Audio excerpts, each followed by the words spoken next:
I wanted to start with you. You spoke eloquently of the threat of Russia when it illegally annexed Crimea, how that's a threat not only to Ukraine, but it's also a threat to Europe and the United States, a national security challenge.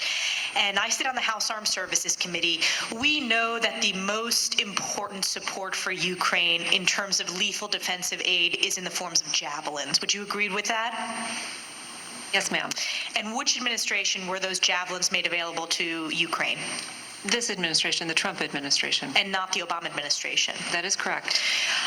Both of you, have you ever spoken with the president about Ukraine aid? No, I have not. No, ma'am. Undersecretary Hale, you testified that you had no direct knowledge of any nefarious motivations to withhold aid to Ukraine, correct? Correct. And to your knowledge, you testified that there were no strings attached to the aid, correct? That's page 184 of your deposition. Yeah, no such knowledge. And more specifically, you testified that you had no knowledge of Ukraine aid being held up for investigations. Is that correct? Correct.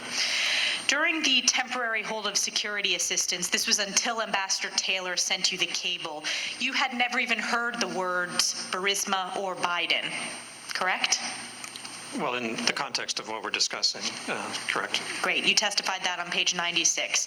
And ultimately, as we know, the aid was released to Ukraine, correct? Yes, I read that.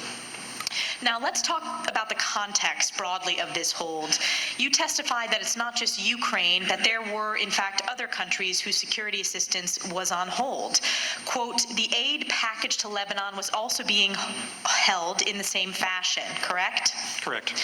And foreign aid was held from northern triangle countries of South America, correct? Of Central America, correct. Central America. And you also testified that when you served as ambassador to Pakistan, security assistance was also held for their failure to conform to our concerns regarding terrorists and other issues on the Afghan-Pakistan border. Correct. You know, basically, let's broadly talk about the context of all of these holds on aid.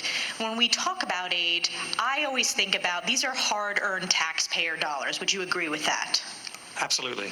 And isn't it correct that this administration, the Trump administration, has been conducting a foreign assistance review to reestablish norms that guide the assistance as we provide aid overseas? That's correct. You testified that this review had been going on for quite a while, and the administration did not want to take a business-as-usual approach to foreign assistance, a feeling that once a country has received a certain assistance package, it's something that continues forever.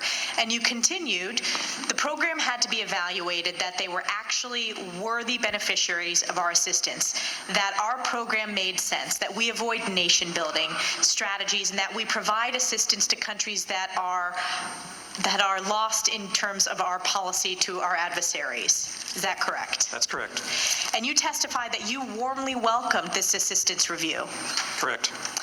And again, just to get this on record and for the millions of Americans viewing, security assistance was in fact released to Ukraine. I know I've already asked this, but this is a really important point. Correct. Thank you. I yield back.